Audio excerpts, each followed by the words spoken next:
Assalamualaikum warahmatullahi wabarakatuh. Perkenalkan, nama saya Nanang Prastia dengan NPM 25783127 dari kelas 1D. Di sini saya akan menjelaskan mengenai komputasi awan atau cloud computing dan embedded system. Oke, yang pertama itu adalah komputasi awan atau cloud computing. Bayangin, kamu punya komputer atau HP, tapi semua file, aplikasi, atau game favoritmu tidak disimpan di perangkatmu sendiri, melainkan di sebuah lemari ajaib di internet yang bisa kamu akses kapan saja dari mana saja. Nah, itulah konsep dasar komputasi awan. Definisi sederhananya itu, komputasi awan adalah cara menggunakan komputer dan penyimpanan data melalui internet daripada di komputer sendiri. Jadi, semua aplikasi dan file bisa diakses dari mana saja. Contoh sehari-harinya itu eh, seperti Google Drive dan Dropbox, itu untuk menyimpan file di awan.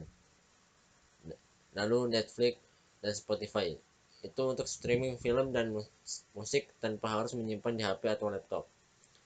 Dan juga Gmail. Email kamu tersimpan di server Google, bukan di laptop. Keuntungannya itu, yang pertama, akses dari mana saja. Kamu bisa buka file kerja dari rumah, kampus, atau HP. Yang kedua, hemat biaya. Kamu tidak perlu beli perangkat keras mahal. Yang ketiga, skalabilitas. Bisa tambah ruang penyimpanan atau kapasitas server kapan saja. Dan yang terakhir, backup otomatis. Data lebih aman. Kalau komputer rusak, file tetap aman di awan. Analoginya tuh seperti ini. Komputasi awan itu kayak perpustakaan digital.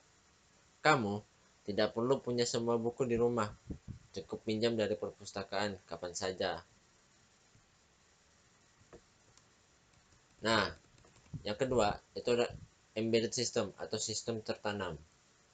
Bayangin, kamu punya microwave atau kulkas. Di dalamnya ada otak mini yang membuat alat itu bisa bekerja sesuai fungsinya. Nah, itu yang disebut embedded system. Definisi sederhananya itu, embedded system adalah sistem komputer yang dibuat khusus untuk mengontrol perangkat tertentu. Tidak seperti komputer biasa yang serba bisa. Embedded system punya tujuan spesifik. Contoh sehari-harinya itu seperti microwave untuk mengatur waktu masak otomatis, kulkas untuk mengatur suhu agar makanan tetap segar, jam digital untuk menghitung waktu secara akurat. Lalu yang terakhir, mobil modern. Sistem ABS atau airbag itu mengontrol fungsi keselamatan. Keuntungannya itu, yang pertama, efisien. Dirancang hanya untuk tugas tertentu, jadi cepat dan hemat energi. Yang kedua, kecil dan ringkas. Bisa dimasukkan ke perangkat sehari-hari. Lalu yang terakhir, otomatis. Banyak embedded system bekerja sendiri tanpa kita kontrol.